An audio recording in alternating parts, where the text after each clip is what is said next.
Hey everybody, Sean here. I'm here with my friend Jordan. We just got out of seeing The Suicide Squad, not Suicide Squad, The Suicide Squad. It's like Final Destination. You have Final Destination and The Final Destination. Although The Suicide Squad, I think, is a much better movie than Suicide Squad. Probably why they left the number off so you forget about that first one. Right, but it still is a sequel. You still have like returning actors and that. But it's a standalone movie, so you don't really have to have seen the first movie. Like the first movie kind of explains the concept, but this movie kind of re-explains it. It's not a difficult concept anyway. Right, it's a simple concept. You're given a cast of supervillains, and Amanda Waller sends them in to do a mission to the Corto Maltese, which, if you know DC Comics, appears in a couple things. Dark Knight Returns. It's referenced in Batman '89. It's kind of like equivalent to like... it's a Banana Republic. That's what it's supposed to be. Right. It's something like that. So they have to go into a mission to take care of something, and we get a ragtag crew of characters, and not all of them make it out, and it's an extremely violent but also really funny and really entertaining movie. Like, I came away like, wow, I really enjoyed that thing, like a lot more than I was actually expecting to. Because like, if you've seen some of James Gunn's other movies, like if you've seen his Guardians films, like, don't go expecting a Guardians of the Galaxy movie. Expect Deadpool. Expect kind of more Deadpool, but like I actually kind of like this more than Deadpool 1 and 2, and even more than Gunn's Guardians of the Galaxy films. Like, this feels like somebody was kind of giving like the keys to the kingdom, like let completely loose to do whatever the hell they wanted. This doesn't feel like a studio tampered movie. There's definitely a lot of dark humor in this thing too. There's a lot of surprises, and it's a very unpredictable movie, and I kind of appreciated that about it most of all, because kind of towards with a lot of these like comic book movies, like I kind of like feel like we kind of get into like a bit of a formula where you're like, okay, it's gonna go here. Like, not really too many of them are taking too bold of risks or anything like that, but this movie feels like they kind of took a real risk with it. There's a lot of surprises, a lot of characters who I expected to kind of live longer die quite early on in the film, like extremely graphically too, and it's amazing. Like the first like 5 minutes of the movie, like 90% of the Suicide Squad is outright murder. Like, they even got like some more kind of well-known actors a bit for some of these parts, only just to like get horrifically. It's like Saving Private Ryan, but like funnier and supervillains, I guess. Right. And I like the fact that they still like kind of maintain that supervillain status throughout like most of the movie. Yeah, there's still some that have kind of little like bits of good within them, but these are still villains. They still do terrible things, especially to other people, and kill people in extremely graphic and violent and amazing ways. Like, there's this amazing sequence where it's like Bloodsport and Peacemaker, they're going through and they're killing all these people, and they're trying to one-up each other, only to find out that it's just like they were allied with it, or allies with them. Yeah, they were supposed to be allies that they just outright murdered, and I really like that. Spoilers, by the way, from this point onward. But yeah, the cast is great. Viola Davis is a pitch perfect Amanda Waller, because I hate Amanda Waller, like you're kind of supposed to, but she does great. John Cena is a real standout in this movie. Sylvester Stallone as King Shark, it felt like Stallone was doing a Stallone impersonation. Like, Stallone, just do you, but like you're impersonating you. You can distinctly tell it's his voice, but yeah, right. He even slurs his words by Stallone standards. Right.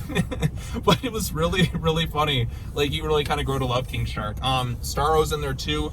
There's a lot of great practical effects used too.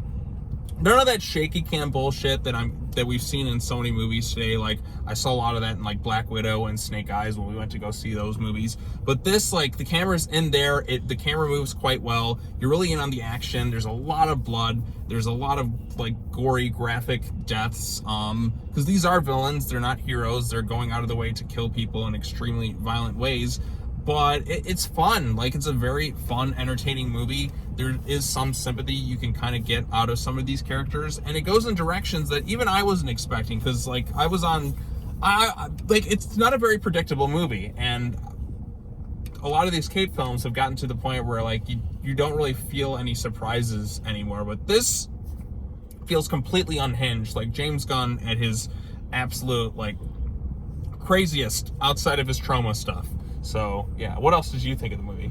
I mean, it's a simple movie. A lot of action sequences. There's really not a very detailed story, and the big plot twist of the government corruption trying to hide these horrible projects they're doing. It's like, oh, everyone knows that's the U.S. government. That's what they do. I mean, that's what they do.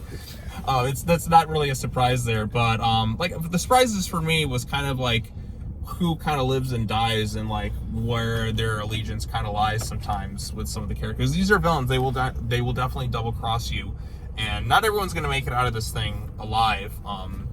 Like the first film felt like, not watching this compared to the first film, like the first film felt like they were so kind of limited with what they could do with this concept, but here it just feels like James Gunn was allowed to kind of do whatever he wanted and go to the absolute like utter extreme with a lot of stuff. Murders characters.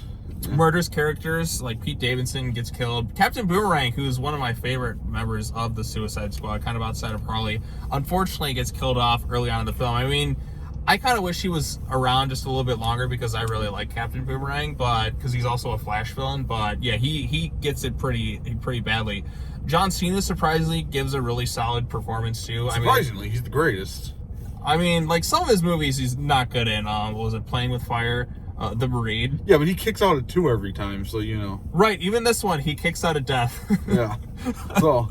Yeah, because like at the end of the movie, I'm like, like, cause like they kind of like kill him off early on. They shoot him like in the neck, and you don't really see him afterwards. And I'm wondering, like, well, he's got a TV show coming out. Is he really gonna die, or is that gonna be a prequel series? But when Amanda Waller tries to lift up to kind of blow up the heads of the other Suicide Squad members, which by the way, Amanda Waller gets fucking wrecked, and I was ready to kind of clap in the theater, but I just kind of held myself back, like, no, just kind of enjoy the moment yourself. Because Amanda Waller, she's such a bitch. But she's yeah, kind of funny. I like her. Well, I just meant like the character. Yeah. Like she's a bitch to everyone, especially the Justice League in that too. Like it's her way or the highway. Like she is a mean woman. But Viola Davis plays her so well. Even Rick Flag, who was like in the first movie, like he's even more of a standout this time around. He's kind of given a little bit more of an interesting story going on here. No mention of his girlfriend, the Enchantress, but I guess she'll find out that he died at some point. What else can we say about? I say the movie I felt was a little bit front loaded. It's probably my biggest complaint because it seems like all the great action sequences are the best ones that he was at the front and in the middle, and then it got kind of weaker towards the end. Yeah, because like off a lot of the people already. Right. Like and I like how it also plays with time of it too. Like in 1 minute, like it's like it'll kind of like there's some interesting kind of camera like things. Like at one point, like you'll see kind of the background like mold into some sort of text. Like it'll say like a mission Harley, but like it would be spelled out in kind of like flames and stuff. Like I kind of like that stuff, or like the blood spells something. They put like chapters into it almost the way they did like the lettering, like Suicide Squad versus Starro or right, and I kind of like that. Like this kind of feels a little bit like one of those like almost like a Grindhouse type movie. I've never seen those. Okay, well like a Splatterhouse. I don't know what the word I'm looking for is. Like more of like an excess type movie or from the 80s or something like that.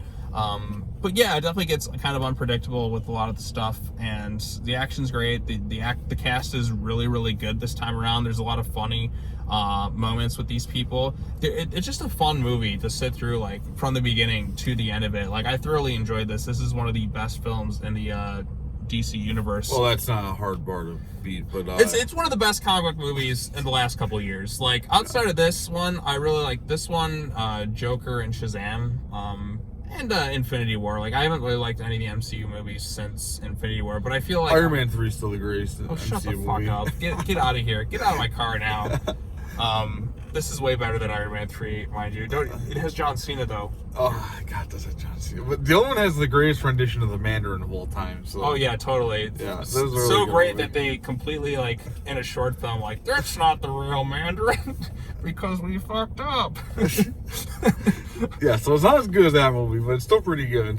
Right. It's better than Guardians of the Galaxy movies by James Gunn. Well, I don't want to get. I'm gonna be honest. I like this one thoroughly more. Best version of Harley Quinn with Margot Robbie out of the 3 movies. I liked her design a lot more. The way she was kind of written here. Guardians of the Galaxy is a better family film. This is more of a. Well, this is definitely not a family film. This is not a family film, though. Yeah, families just get brutally murdered in these movies. James Gunn's a dangerous person. I don't think he should be left alone for long periods of time. Yeah, like this is like from the demented mind of James Gunn, where he's just like, I'm gonna go fuck. He should be under surveillance, yeah. The way he directs and the way he like does these characters, there's some questionable things that this guy kind of does, but it makes for an entertaining movie. Like let him do like the extreme violent movies like this. I want more comic book movies like in this type of vein. I don't want anything that's just kind of safe and generic. Like we saw Black Widow like a month ago. We'll probably get that with Carnage, I would guess. Yeah, well, you know what? I want that. I want the extreme. I don't want the formulaic shit anymore. I want to do crazy stuff like this or something out there like Joker was. Like, I want more stuff like that rather than just something just standard, generic, boring with shaky cam action sequences. You don't get that. You get action you can see quite well. So what would you rate this movie? I'm giving this a 9. I'm giving it 8.8, so I like decimal systems. Right. You know what? I'm going to do this a 9.2. 9.2. It's pretty good. Yeah, you'll like it, assuming you have a sense of humor and enjoy violent things like that. If you don't, you will probably hate this movie. But right. I don't really have any complaints about this thing.